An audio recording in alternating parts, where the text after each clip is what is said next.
Really good information. I'm hanging on every word right now. All right, good. So 12 weeks have gone pretty fast. And, this doesn't mean it's the end. You can come back in the fall and you go back to all your information material and review it. So, and we'll see many of you again, I'm sure. So tonight, what we want to do is I'm going to hit some of the highlights of the last 12 weeks, the things I wanted you to really get from this. And then we're going to pass out awards. And then we're going to let anybody speak in the group that wants to say anything. And I think Kelly has reached out to a couple of you. We're looking to develop a website for the program with a lot of good content. So we can, on the website, you'll be able to see videos, short video clips of different stretches that we demonstrated and exercises and other updated information as we go forward. So we're developing this website over the summer, and so that's why she's asking. She wanted the group picture, and then some of you, if you have some testimonials, I think some of you have already agreed to kind of share some of your thoughts about your experience here on a short video. So and if you're not comfortable, that's fine.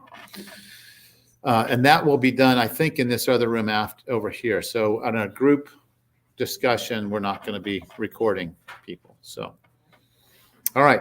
Does anybody have any questions from last week or the last couple of weeks? Because as I go through this, you can stop me, or at the end, you can ask questions if there's questions that you've been thinking about that haven't been answered. So again, how would you answer that? I know you have the slides there, but do you remember this question before? We are what we what? We are what we eat, right? But it's not just eating it. You have to digest it. You have to absorb it to your gut, and then your liver has to say, "Oh, this is good. You can go through, and now we'll let you go find your way to the cell to rebuild the cell." So that's assimilating the nutrition. A lot of us don't digest the food very well because we don't chew it, or we have gut problems. We have, microbial imbalances in our intestinal tract, which is where we don't absorb it. But we're more than just what the food that goes into our body. We're also what we breathe, because we can breathe in fresh air. We can breathe in polluted air. We can absorb things on our skin that may not be good for us. And we are what we eliminate. So how we eliminate is also really important. And when we look at the chemistry of our bodies, all the molecules in our bodies come from these sources. It's what we eat, what we breathe, what we put in our skin. And then it's our elimination routes: urination, perspiration, bowel movements, and breathing is what gets rid of things we don't want. Unfortunately, a lot of the stuff that's bad for us, we don't get rid of very well. And the liver is the important organ that helps us eliminate bad things. So we have to have a healthy liver. But we're also the sum total of our thoughts and our emotions and people in relationships. I saw somebody today in the office who was really struggling with her husband, and there was an intimacy issue. And this person was thinking, I just need testosterone and I'll fix this. And it was pretty apparent to both of us that no, this is more of a connection. This is communication between the two. And so she's been affected by this important person in her life. And there's a disconnect there. So libido and those issues, intimacy, is going to be really impaired. And I think she recognized that. But we're a sum total of all the energies that are around us. So I think you've all felt like this is a good energy here, because I can tell you're talking, you've made connections with people, you've had encouragement from Debbie and Kelly. And so these energies are positive. It's one of the reasons why meeting in person and having this group setting is so important. We also talked about how nature teaches us how to heal. And I would challenge you to keep looking at these messages in nature. So we talked about the message of order and sequence. We talked about balance and harmony. We talked about interdependence and how important all those are. We also talked about the biology of belief, how powerful our mind is in creating what we want to create. We talked about the fact that we're not just we're not just a collection of 80 trillion molecules. We're an energy. We're electrical energy. We're magnetic energy. and we are light energy. And these energies in a physical world, to a physicist, they bounce off other energies. So hopefully you know that. I mean, I think a lot of you, when you leave here, you feel good because you're with other people that are working on the same kind of things you are. And so this is a positive place where there's a lot of the right kind of energy. But then sometimes we go in other places where it really gets tough because we don't have we're not surrounded by the people that have the same beliefs or the same goals that we have. Then we talked about how do we change our behavior and how do we rewire our brain. So my question, I know I shouldn't have given you this handout. So try not to look at the answers here. How do we change behavior? How do we rewire our brain? Repetition, practice until it becomes automatic. The more we practice, the more automatic it is. And when it's automatic, we know that the connections in our brain are wired together to give us those outcomes. Okay, and remember when you did this exercise, how awkward it was when you tried to sign your name with your non-dominant hand, how the judgment that you had, the criticism that you had, how slow it was, how hard it was. And that's what happens anytime we're trying to make new connections in our brain. Anytime we try to form new habits, it's not supposed to feel easy. It's supposed to feel awkward and difficult at first. But as we persist, as we continue, it gets easier and easier, and then it becomes automatic, and it's just a lifestyle we don't think about. Okay, so there should have been some messages there about changing our behavior and what it teaches us. Then we talked a lot about epigenetics. And does everybody remember what that is? That says it's not your genes that dictate what happens in your health. It's the environment you put your genes in. Your genes may predispose you to some illnesses, but really it's the long-term effect of the environment you're in. And it will clearly affect the bacteria in your gut. It will affect your thoughts. It will affect the messages on your cell receptors. So the environment is crucial. And Louis Pasteur made this discovery before he died. He thought it was all about the cell. You know, if we get a healthy cell, it can do anything. It can withstand anything. But he learned it was not the cell. It was the environment you put the cell in. He learned that if you put healthy cells in a petri dish, and then in a couple of days, those cells got hungry. If he put nutrients on one side of the dish, those cells would migrate towards the nutrients. If he took those same cells but put toxins in the petri dish with it, he learned that the cells would migrate away from it. So our bodies have that same intelligence, but sometimes we refuse to accept that. So we really have to be careful of the environment. And again, this is just another evidence that this is a really good observation that he made. We talked about how you live longer and how you look like you should live longer. And it's how fast or how slow those telomeres shorten. Those end caps on the end of the shoestring, those are your telomeres on your chromosomes. And the slower that process of cutting those telomeres with each cell division, the longer you'll live and the slower you'll age. So these were this is the list of things that enhances and accelerates our aging on the left, and the things that slow the aging down. And a couple of things I put in red that were I thought really good take-home messages, that smoking a pack a day for 40 years will on average lengthen your life by 7.5 years. But obesity shortens your life even faster or more significantly than smoking.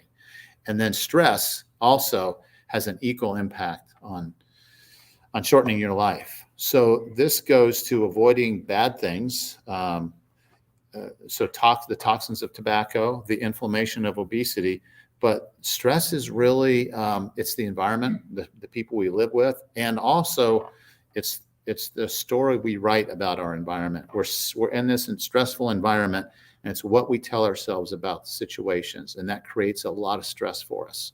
So we have to learn to rewrite the story differently. That was kind of a message I got this Sunday at church, is that there's a lot of crazy things happening in the world, but if I stay focused and centered, I can still have peace. And that was a message I keep trying to come back to, because if I get caught up in all the news and the craziness, it really derails me. And I think the same applies for all of us. I tried to emphasize how fast the body can respond. You know, we're looking at our change, the change we see in the mirror, which sometimes doesn't really look like much. Even at the end of 12 weeks, you might not feel like you look any different. Even if you've lost 10, 15 pounds, you're like, yeah, I look the same. But the body is changing quickly. So this picture shows us how fast the lining of our arteries change. And as we go from left to right in this image, this is a bad change. This is the endothelial lining of the arteries that are breaking down in a matter of hours based on bad food that you eat, fast food, inflammatory food. And so you can disrupt this pretty quickly.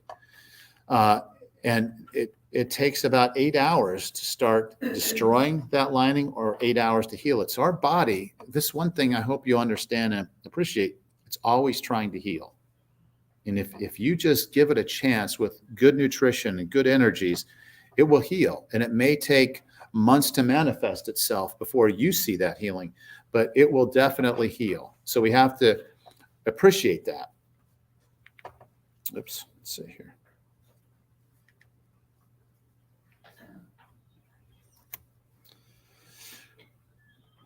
Okay, then I showed you, we talked a little bit also about leaky gut, which is, it's not a topic that most physicians talk about, but it's important because it's becoming more and more recognized. And here's another example of what happens to the lining of your, not your arteries, the lining of your gut when it gets inflamed. So I know you can't read this very well, but how do you change the lining of your gut that looks like this to look like this, which is bad? You know, these are the things up here that do this. By the way, how much surface area do you have in your intestinal tract? Do you remember what I told you? 2 times a tennis court, right? That's a huge surface area. You want to make sure that that surface area is got healthy tissue that knows what to do when it sees good nutrients, and it knows how to get that in the body and not let bad things leak in. So here are the offenders that change the gut from this to this. So we have pathogens, which this says parasites, bacteria, funguses, yeast, and candida, and then stress. And then there's drugs, whether it's antibiotics, anti-inflammatories, painkillers, antacids, alcohol. All of those are foreign chemicals to the body. And the liver says, I don't like alcohol. I don't like these anti-inflammatories. I don't like steroids. So it stresses the body, and it stresses the intestinal tract. And then, of course, we have toxins that we're exposed to. And then the big one is food.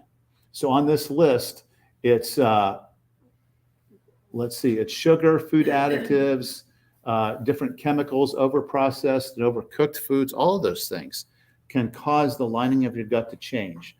And when this starts to change, what happens is the cells that are side by side along your intestinal lining right here, there's a glue that holds this together, and it creates a seal so nothing can leak through it. But when your gut starts to do this because of these offenders, little proteins leak through, they get into your blood, and your body panics. It says, I don't know what that is. That's a threat. And you get an inflammatory reaction. And if that happens long enough, this is where a lot of us believe that this is how we develop autoimmune diseases, whether it's rheumatoid arthritis, lupus, colitis, inflammatory bowel. All these inflammatory conditions are believed to be triggered by these abnormal signals because there's small proteins that the body doesn't recognize that get through. So we have to keep our gut healthy. So what's the best way to keep your gut healthy? How do you heal your gut? How do you go from this back to that? Food, right? All the good foods. The right foods, yes. And then what's one supplement that you can take in addition to the foods that might help you with this? CoQ10. Probiotics, exactly. CoQ10 is an anti-inflammatory. Probiotics put the healthy bacteria back in your gut because these things will destroy that perfect balance that nature has created. Those bacteria should look like a lush, beautiful garden where you got all kinds of bacteria balance. You got beautiful flowers and grasses and shrubs and trees. And that's what the gut looks like, this nice balance of bacteria. But when it looks like this, it's like all you have is weeds, you know, and there's overgrowth of bad things. So it chokes out all the healthy bacteria, that are there to keep your gut healthy and help you absorb nutrients. So if you're bloated a lot, if you're gassy, if you're constipated, if you have stomach pain and cramping, then you probably have leaky gut, and you fix it, you're right, with food. So then we talked, this is really the take-home message, right? This is right in the center of the program. This is how we heal. And it's primarily with vegetables, because vegetables are rich in vitamins, minerals, fibers, antioxidants. They're nature's food. But tell me some other foods in addition to that, because we're not rabbits. We can't survive on vegetables. So what are some of the other foods that we can eat that will help us heal? Salmon. So healthy fish, right? Salmon is a great fish. Nuts, excellent. Chicken. Berries, excellent choices. What's another source of protein and fiber? Beans, thank you. You got it. Okay. And then refried beans, yes. Yeah, there's a lot of good fiber. Now, what can you eat that tastes good that will make you feel full that you haven't mentioned yet? Fat, excellent. So what are some of the good fats you can eat? Olive oil, butter, avocado, coconut, right? Excellent. See, it's pretty simple. We don't have to complicate this. So do fats make you fat?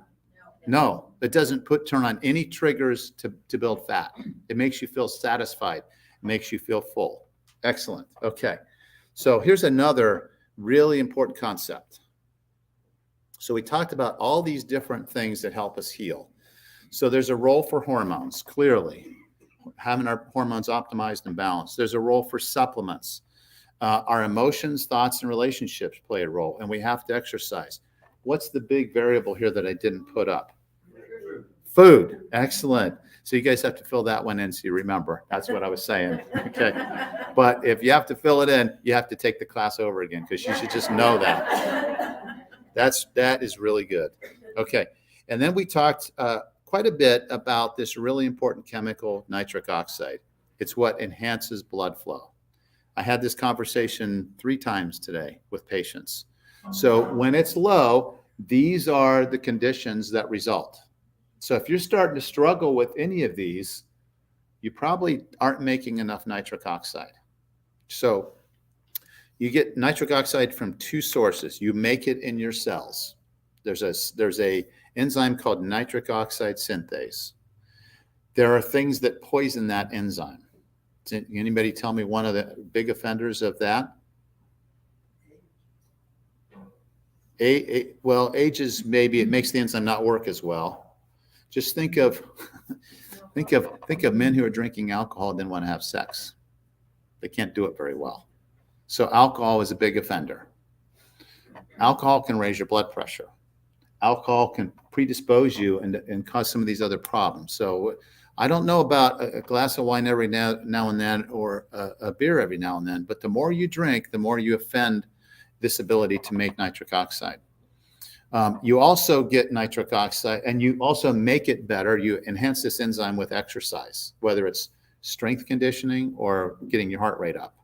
So that's really important. There's another way that you can get nitric oxide in your body besides enhancing the natural enzyme. How else do you get it? Anybody remember? Supplements. Yeah, the Neo 40. It's a great supplement. I would not waste money on anything that's a competitor to the one that I told you about. And then what's the other source? There's one other. Which vegetables? Yes. What type of vegetables? Green leafy. Excellent. Okay, you guys get to teach. What's that? The smelly ones. So all of you get to teach 1 week of Fit for Life next time, because you got it. So it's green leafy vegetables, and they're high in what type of antioxidants, and it starts with an N, a particular type of compound, nitrate. So when you chew these green leafy vegetables and you've got healthy bacteria in your mouth, what happens in the back of your tongue to the nitrates? What does it convert to? Nitrites. It goes from an A to an I. What's that? Converts if you haven't brushed. Yes, if you haven't brushed the bacteria off the back of your tongue or killed it with antiseptic, right? Right. Excellent. Okay, so you go from nitrate, start with an A, to nitrite, to an I, And then in the stomach, if your stomach's acidic, those green leafy vegetables will turn into nitric oxide. So what would prevent you from taking nitrite to convert it into nitric oxide in your stomach? And acids, right? Anything that makes your stomach not acidic anymore. So many of us have heartburn, and we'll chew on Tums. We'll take Pepcid, Prilosec, Protonix to not have those symptoms, but we're not allowing those green leafy vegetables to help us make nitric oxide. So can you see how healthy lifestyles, exercise, eating healthy, and really chewing these green leafy vegetables well can enhance nitric oxide production? It can do all those things. It can help us in all those ways. Really, really important. Okay, and let's see. I got that one in here twice. I'm not sure. Oh, wait a minute. Yeah, I don't know why I put that in twice. So, okay. So we talked a little bit about what we have to do to lose weight, and tell me what hormone, if it's too high too often, will cause you to gain weight. Insulin. Gosh, you guys are really good. Everybody else was thinking, insulin. Insulin will make you gain weight. So you don't want high insulin levels. Okay. So if you're eating frequently, and let's just say you're having half of a granola bar for breakfast, not much, and then you're having half of an apple 2 hours later, still pretty good. And then you're having just a quarter of a cup of oatmeal. That's all carbohydrates. So what happens then when you eat like that? Yeah, your insulin is going up, even though it's not the worst thing you can do. Your insulin is going up. And every time you eat, you're making insulin. And when insulin goes up, it says, oh, we have to make fat now. So that's what we don't want to do. We want to decrease the insulin load. So besides avoiding carbs, what's another way to make sure, oops, sorry about that. Let's go back here. Make sure that this doesn't happen. Fasting. Gosh, you guys, I'm trying to trick you and you got it. If you don't eat, that's not going to happen, right? So you don't eat. You skip breakfast and lunch, or at least breakfast, and that will stay low. Okay, so this is kind of what we want to do. We want to have more time where we're only eating in a short interval where we have these insulin spikes, and more time where we're not eating, where the insulin is low. Because when this is what the curve looks like, the body says, we got to burn fat because we're not getting enough here through this 24 hours. We got to start burning fat, and you'll burn that extra fat. Okay, and then you also know when you eat insulin, what does it do to your, when you make insulin, what does it do to your appetite? Makes you hungry, right? So carbs are going to make you hungry. Fat is not going to make you hungry. Protein is not going to make you hungry. So we want to decrease the impact of ghrelin on our appetite by eating less carbs and sugars. And that's probably the challenge for most of us. So then Hippocrates was very wise a long time ago. He summed up Fit for Life right here. Let food be your medicine and medicine be your food. That means, you don't always have to have fries and ketchup and pizza and pies and all these things that taste so good, right? We should be eating things because they're healthy for us. They're fuel to our body. They help us heal. So it's unfortunate broccoli doesn't taste better. At least it doesn't to me, but there's nothing wrong with having some ranch dressing with broccoli to give it a taste, right? Because that's fat. There's really no sugar. There's a little bit of sugar in ranch dressing, but not much. You can get sour cream and put some ranch dressing flavor enhancer, some powder in it, and it's pretty good. So I have no problem with lathering up your broccoli and cauliflower and celery with that stuff, because it's going to make you feel kind of happy, like, hey, there's something that's really tasty. Then we had a couple weeks of we talked about fitness, and I think this is a really good slide that reminds us of the importance of strength fitness, because we want to keep our shoulders back. We don't want the shoulders doing this, because that draws our head down, causes shoulder impingement, so we get bursitis. This is what really impacts a lot of us when our back gets sore. Do you remember why somebody would have a sore back if they stand a long time? What's wrong in this picture here? What muscle is too tight that causes this to hurt? Do you remember? Gluteus maximus. The gluteus is too weak, right?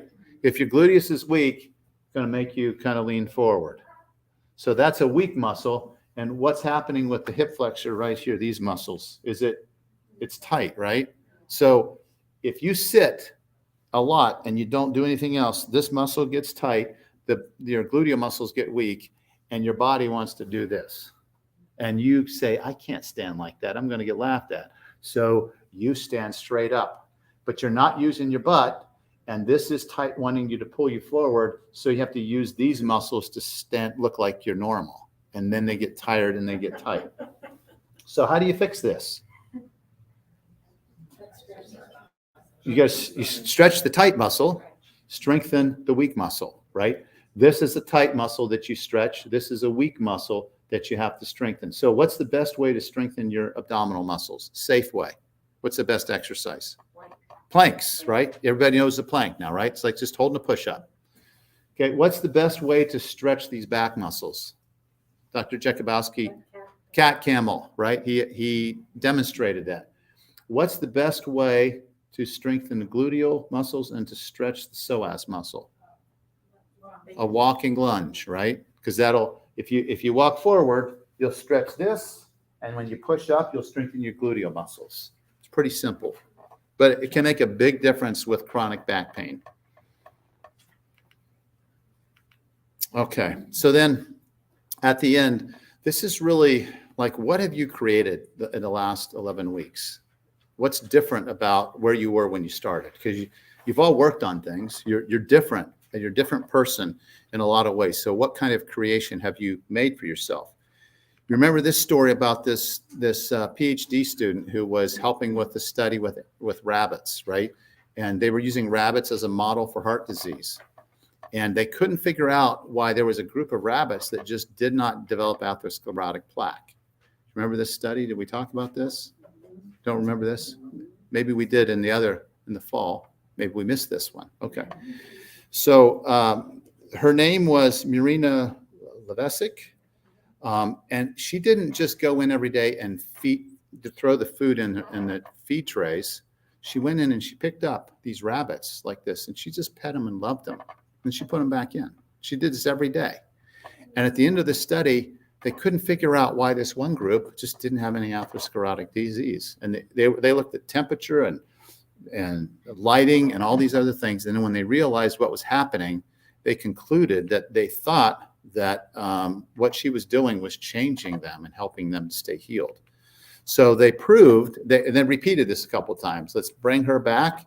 We're going to watch everything else, make sure everything's controlled. This is the only variable. And they proved that kindness impacted physiology.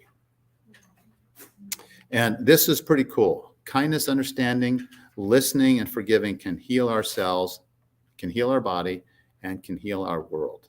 Don't you think that's what we need right now? I mean, it's a great concept, and it's true.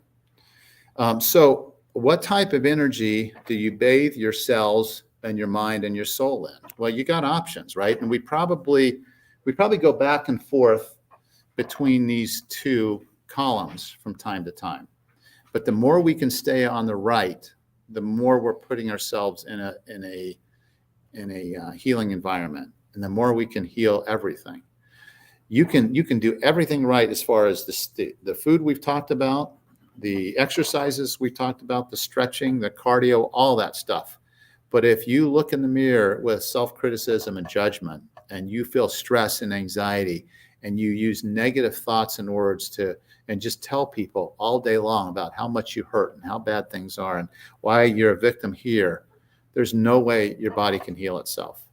So I have a couple of colleagues who are struggling with this, and it's a shame because they're never going to heal until they spend more time in their lives on the right column. Okay, so we are this little seed right here. This is where you started, right? 12 weeks ago. This tiny little seed. You can see how small these seeds are. I mean, a centimeter, 2.5 centimeters is an inch. So that's basically You know, this is the distance of an inch, and these seeds are tiny. And when you nourish these little seedlings, they're pretty small and unimpressive. But if you give them time, you give them nourishment, and you give them what nature says that it needs, it becomes this massive tree, the great redwood. So what happens if you say, you know, I've been on this It's Fit for Life program for 12 weeks and I've only lost 3 pounds. I'm gonna dig up the seed and see if anything is there. Right? What happens to the seed? You kill it, right? Nothing happens. But you have to be patient with yourself, because nature's saying, hey, be patient here. Just keep it up. Give it time. Because that's the message of agriculture, right? You nourish it. You know, if you plant corn at the right time of the year and it has sunlight and water and fertile ground, you know what it's going to look like in July every time. And you have to be patient. You can't dig up the seeds of your faith too early, or you're not going to see the results you want. This is a cool little poem that I learned a while ago that I wanted to share with you. The tree that never had to fight for sun and sky and air and light, that stood out in the open plain and always got its share of rain, never became a forest king, but lived and died a scrubby thing. The man who never had to toil, who never had to win his share of sun and light and sky and air, never became a manly man, but lived and died as he began. In trees and men good timber grow, where thickest stands the forest growth. We find the patriarch of both, and they hold converse with the stars, whose broken branches show the scars of many years and much of strife. This is the common law of life. Some of us want it to be easy. If it was easy, we'd be this scrubby little tree out in the open plain. But when you have to dig deep and sink your roots down and forgive yourself and forgive others and heal at every level, and then you have to be patient and just persistent in eating the right foods and exercising a little bit every day, you're sinking your roots down, and you're going to put yourself in a position to become much more than a scrawny little tree in the open plain. You're going to be a great redwood tree. This is another one. And the reason I put the first line up here is in case anybody wanted to find this poem. You just type in these words and you'll find it.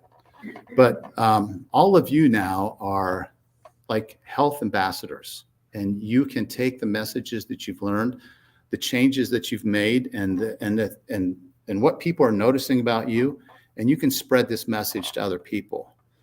And this poem illustrates it, the same concept. It goes like this. He stood by the crossroads all alone, the sunlight in his face. He had no thought for the world unknown. He was set for the manly race. But the road stretched east and the road stretched west, and the lad knew not which road was best. So he chose the road which led him down, and he lost the race in the victor's crown. Another day on this self-same place, a man with high hopes stood. He too was seeking the manly race. He too was seeking for things that were good. But one was there whom the roads did know, and that one did show him which way to go. Today he walks the highways fair, because someone stood at the crossroads there. You never know when you're going to be at the crossroads of somebody's life, when just a little encouragement, a little kindness is going to change their day. You never know when somebody is contemplating suicide, contemplating giving up, contemplating making a tragic mistake in their life. So don't underestimate the power that you have to be in the crossroads of somebody's life. And now with all that you've learned, you're going to help people more than just with telling them what to eat. You're going to be able to give them encouragement and remember the things that you've learned, and most importantly, the things that you felt here. And that will make you someone who will really be able to help other people at those critical times. And this message isn't new either. I will instruct you and teach you in the way you should go. Let me tell you that I know not everybody has a strong faith. Some of you might not even believe in God. But I can tell you, I can bear a firm witness to you that if you pray every day and your prayer is, who can I bless, lift, or serve today? If that's your humble prayer, I guarantee you that you will do that every day. If you're looking for those opportunities, and they'll come, and you'll see how you've blessed or lifted or helped somebody else. And some days will be maybe not significant, but someone will come back to you and say, you made all the difference. And when those things happen, to me, that should be a witness to you that there's a higher power there answering your prayers. And I believe he answers those prayers. I believe he wants us all to heal, and he wants us to be one happy family together. And that's the way he does it. So we've kind of developed this sort of a cohesive group here, and we're kind of family. We're kind of brothers and sisters through this experience. But don't underestimate the ability for you to find that inspiration for God to speak to you, because that's one prayer I guarantee will be answered if that really is your sincere desire. And then this is another one. Trust in the Lord with all thine heart. Lean not unto thine own understanding. In all thy ways acknowledge him, and he shall direct thy paths. If you're trying to help other people, you will feel his love for you, and you will feel his love for that person you're serving. I know that's true. I was reading today in Exodus about Moses, the escape of and I hope I don't offend anybody by talking about this, because not everybody buys this stuff, but there's a good message in there. And I think what I didn't catch this when I read it before. So here's Moses leading the children of Israel out into the desert, and there's the Egyptians chasing after him. And Moses gets to the Red Sea, and he doesn't know what to do. So he starts praying. And do you know what God said to him? Moses, why are you praying to me? Stand up, lift up your rod, and part the Red Sea. Let me show you how to do this. So do I have to walk you through all of this? And he does. And then what happens? They go through the Red Sea, and a couple days later, they're whining because they're hungry and they're thirsty, and they've forgotten. And he says, I'll take care of you. I'm going to give you enough manna that not only are those belly aches are going to stop, but you're going to feel full. And I'll take care of that every day. And no water in the desert? No problem. I'll provide that too. I feel like in this crazy time that we live, that's the only place where I can feel peace, in those promises and those stories. And I know that's not really part of Fit for Life, but I know that we all need to feel peace, and we all need to feel hope. And I would hope that you would turn to this higher source that I think can give you this if you look for it. So this is the last class, but this is a beautiful sunrise. And I hope that light has filled your mind and your heart, that you feel hope, that you feel enlightened, and that you feel like maybe you can get better, maybe you can heal, because that is my conviction that you can. And I know a lot of you have had that experience. So I'm going to end there. And then, Kelly, do you want to help me with this then? Okay. This is her favorite part, one of her favorite parts.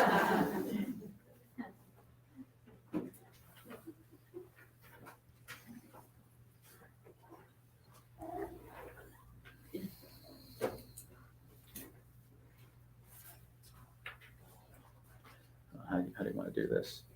You tell me. Okay. First of all, I'd like our whole team to be up here. Debbie.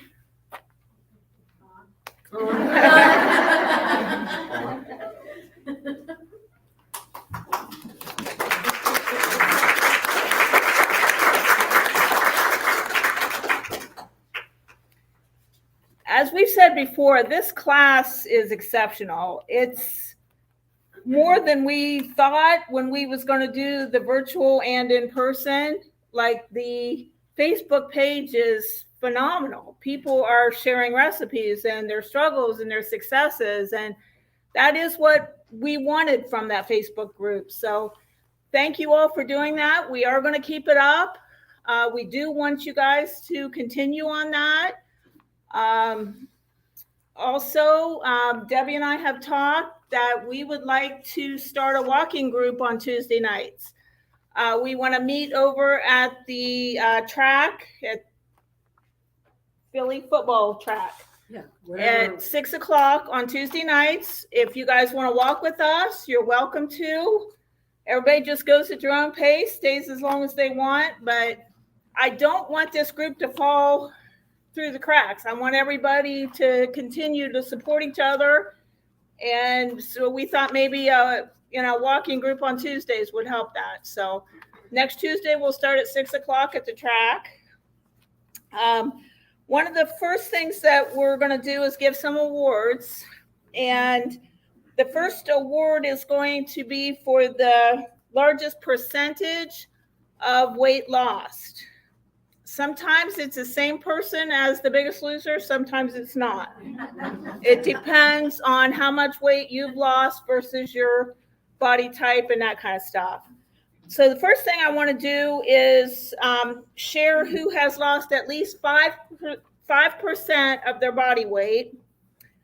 Julie Offolder, Judy Boer, Cassie Chamberlain, Kara Christensen, Shawnette Cottrell Freshwater, Zoanne Fulp, Dina Grizelli, Jackie John, Troy Johnson, Betty Liptak, Jill May, she's a virtual contestant, Patty Rohr, Bear Swartz, Karen Swartz, Alicia Thompson, Ashley Voorhees, and Pam Wirt. They have all lost at least 5%.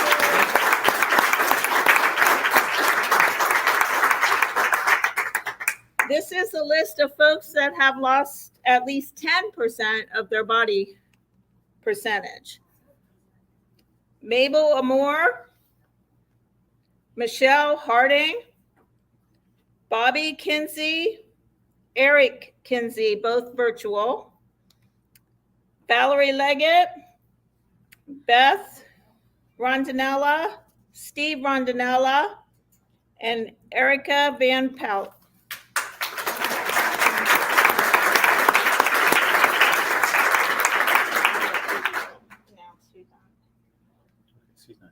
Yes, yeah.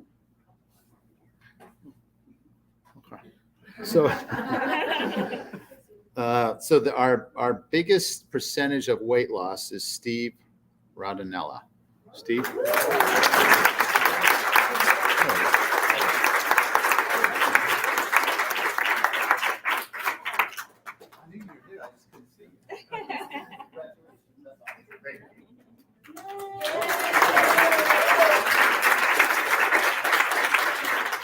lost 12.5%. Yeah, 12.5%. The next award we're going to give out is the person who's lost the most actual weight. And what I'd like to do is recognize folks that have lost at least 15 pounds. Mabel Amore, Shawnette Cottrell Freshwater, Dina Grizelli, Michelle Harding, Bobby Kinsey, Eric Kinsey, Valerie Leggett, Betty Liptak, Jill May, Beth Rondinella, Steve Rondinella, Patty Rohr, Bear Schwartz, Karen Schwartz, and Erica Van Pelt.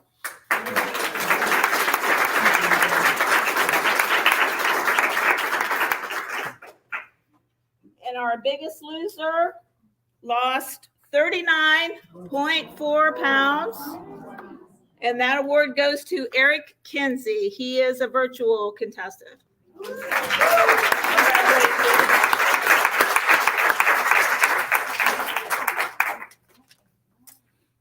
Now you're up. Okay. So we ask for the most inspiring, motivating participants. So we have, I'll just read you some of the names and what was said. Deb Angel, she's an inspiration to me. always there for support, and she keeps me accountable. She is a blessing to so many.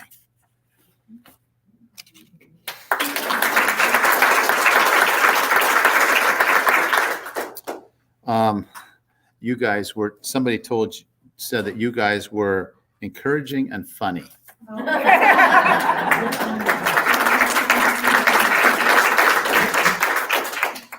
This is Andy Liptek. Ask questions often helped me stay focused. Did our lessons together. Groceries and cooking were on target and helped them stop candy, sugar, and other bad things. Here's one to all of you. This says everyone.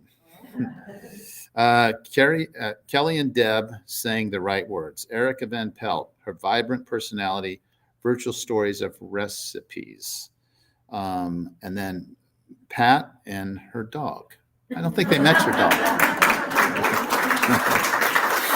Dog's name is Warrior. And they appreciated your honest, inspiring story at the podium. And then Betty Gribble, your recipes and encouraging words. Kathy Laver-Frucci, her warm smile and soft voice. Barb for her kind words and sharing her teaching knowledge from afar. And the in-person class, very friendly and welcoming, interactive. And I guess Warrior has become the Fit for Life mascot. That was the other. And Warrior eats healthy, right? Okay. And then we had a nominee for Bear because he was always there. Sarah Wolf. Sarah encouraged me and motivated me to join this class. Her positive attitude is infectious. She is the first to cheer us on and celebrate every win. Debbie and Kelly also deserve a special shout out. Sarah Hawk Wolf. On Facebook group, Sarah always has good food suggestions and resources. She's been encouraging to me each week to talk about tips as I go on my health journey. And then our winner, well, should I announce the winner yet? No. What? Let me just read what they said about our winner. She is the one I would most often see commenting on things and chapters that we're on. She was not afraid to share her meals, thoughts, and questions. She openly shared her fails as well as she grew. I related along with her. I didn't feel alone in my setbacks. I did not know what others in this class failed or excelled at, but I sure understand and learned a lot about my older self. I'm sure it was a vast experience for all. Thank you to Dr. McKnight, Kelly, and Debbie, and the many speakers who came and gave their time and learning lessons to us. I would recommend Fit for Life to everyone. I should take this over. I know I missed a lot. And then the last comment, her Facebook posts are inspiring and encouraging. She's supportive of the other participants. She posts delicious food pics and is honest about ups and downs. Plus, she volunteered to be a guinea pig on stretching week. Does everybody know who this is? Erica. Yes.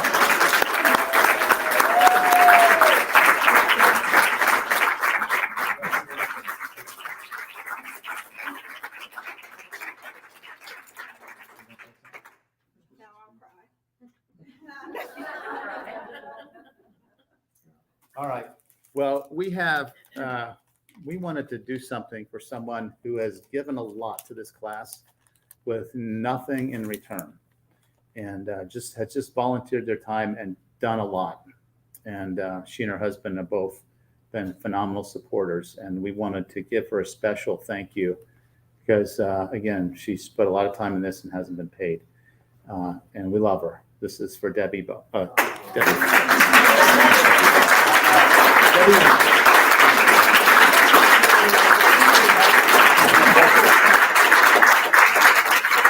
I don't know why I said Debbie Bow. All right. It's candy, right? It's going to make me cry because you really changed my life. You know you have. And I do it, and Seth and I help not to get anything back, but to give back It's so rewarding to see the change in you guys from the beginning of the class. And this is such a loving group. I just hope that we continue to connect. And just understand, if your name wasn't mentioned, you're still all winners. And like that post that I put on, there's other things than just the scale. I hate the scale, and your scale is off in your office.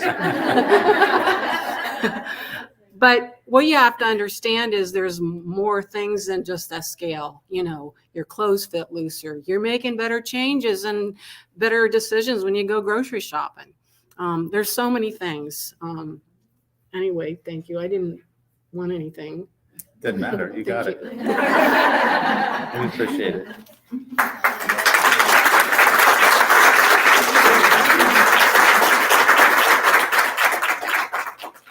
That also goes to you, Seth. So she's gonna have to share it. All right. So this is the time when you guys get to, anybody that wants to say anything, share anything. A couple times nobody said anything, and so we just said, okay, thanks for coming. And then other times we've had people go on and on. So we are here to listen to anybody that wants to say anything about their experiences, what they learned about themselves or others, or what they found useful. Hopefully this is a program that you'll tell your friends about and get them here, and maybe even come back yourself. So we're just going to turn it over to whoever wants to say anything. And if you sit here for 3 minutes with nobody say anything, we're done. Pat. Can I sing something? Sure. I don't know if I have the pitch. This is what this class means to me and what I've learned in life. And I haven't been practicing, so you have to forgive me. But it goes like this. Don't give up on the brink of a miracle.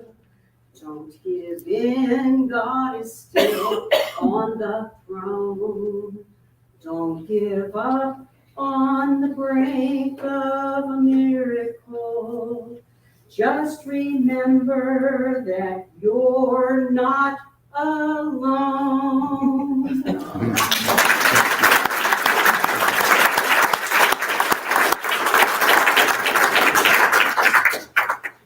Wow. And this Tuesday walk, I mean, that kind of spurs that right on. You know, this does not have to end here. You're not alone. Mm-hmm. And it's really important to keep that connection. Thanks. Thank you. Yes, Betty. You know, we sit in the front row, so we don't see all these wonderful people. But we feel them. We feel them. And I've said before, I've done this class before years ago, but it's so different. There's so much more strength, so much more guidance, not just grocery shopping, but everything about what we are and who we are and what we mean to one another. And I can't tell you, I'm going to cry too. I appreciate it so much. Thank you. Thank you. Appreciate that. Yes. I'm here because of Debbie, who recommended the class, and it really came at a great time for me. I was at a crossroads knowing I got to do something about my weight. And this has been a wonderful class. And I really learned great nutrition and food choices, and learned not to get so overwhelmed with looking at how much do I have to lose, just looking at each day and just eat and do the best I can that day. Mm-hmm. And not think so far into the Right, future. right. Thank you, Debbie. Yes. Thank you. Yes. We're both here thanks to Debbie and Seth that were at the crossroads for us.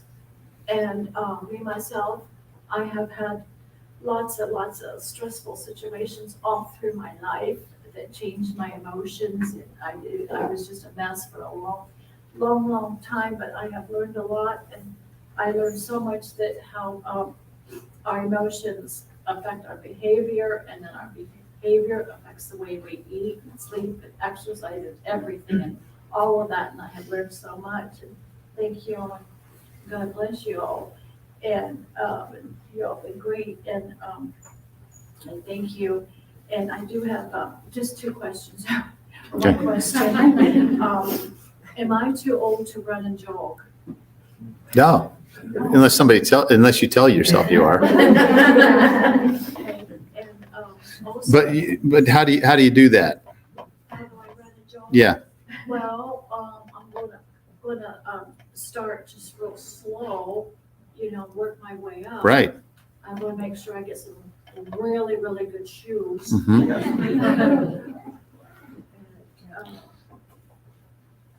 I think That's how you do it. You start slow. Listen to your body. Okay, and, and then also, when we were, looking at the vegetables, you can put peanut butter on your celery, and then you got your protein in your vegetables. Yeah, that's a great snack. That'll get you through an afternoon. Yeah, that's a good point. It's been such a good coach to me. Oh my gosh, wonderful.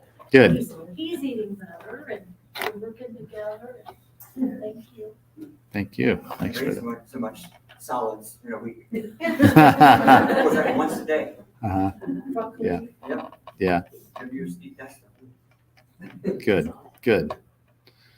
Anybody else want to say anything? Okay. Diana. This will be a Could you- little different than everybody else because I started out in one of the first classes you ever had. I don't know how long ago that was. Was that at the park or was it before the park? It was at the hospital Okay, way back. okay. Yeah. But over the years, I'm so thankful that I can keep coming back. And I'm old and I have been studying health for 55 years or so. I mean, it's the main topic that I love reading about.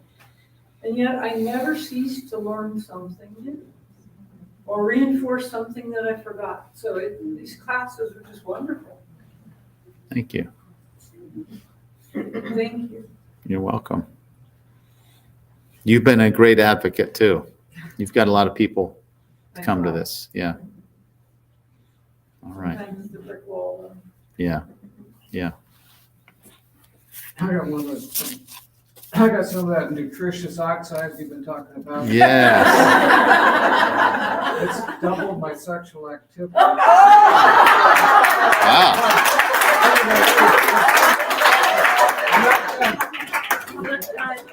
It's gone from once a year to twice a year. But Easter's coming up, so. So what you're saying is you got to get home, right? Let's end this. You are a courageous man. All right. Does anybody want to try to top that one? Yes, Erica. I just wanted to thank you, of course, and thank Debbie and Kelly, and thank all of you. You're encouraged. I'm gonna cry. When I started, I was in basket case. I cried the first class. I'm gonna cry the last one. But I started for weight loss, but I now have goals that have nothing to do with weight loss. The weight loss seems to be just a positive side effect.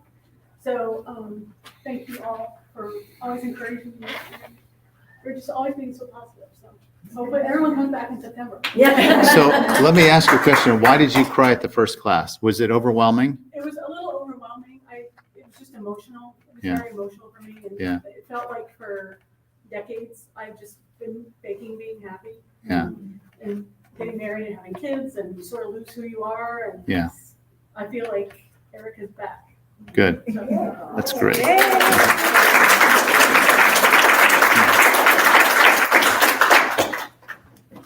I just want to say something. You know, I'm not really a member of the class, but I'm here all the time as you are. And it is, this class, this group of people has been so enthusiastic and so supportive of each other. And of course, you know, the library, we are here to serve people and to educate. And this program has been such a light in the library that, you know, all these people come together. We're learning something new every time, thanks to the great team that brings us all this stuff. I personally am thankful to see everybody here, but especially the younger people, you know, because you're already getting a handle on it before you get to the age where you go, oh, I only have a couple years to really get this. You know? And you will pass that on to not only friends, peers, everybody, but your own kids, so they have a better chance at having a better life all the way through. So just thanks everybody for coming. Great. Thanks for letting us come here and use this. Happy to have you. Happy Yeah. to have you. Very well. I want to share one more thing. Sure. Non-scale victory. My nails were always kind of brittle and always broke. And recently I've noticed my nails are healthy and long and strong and pretty. That's great. I'm not the only one. All right. Anybody else before we close till the fall? Okay, well, thank you all for coming every week and being here. I know you could have done it virtually, but it really helps me to see you here. So I appreciate you guys that are here. But I'm really glad to know that there's that, because I don't know who's listening here. But I know you guys are listening and I appreciate it. So we hope to see you again in the future. Thanks again.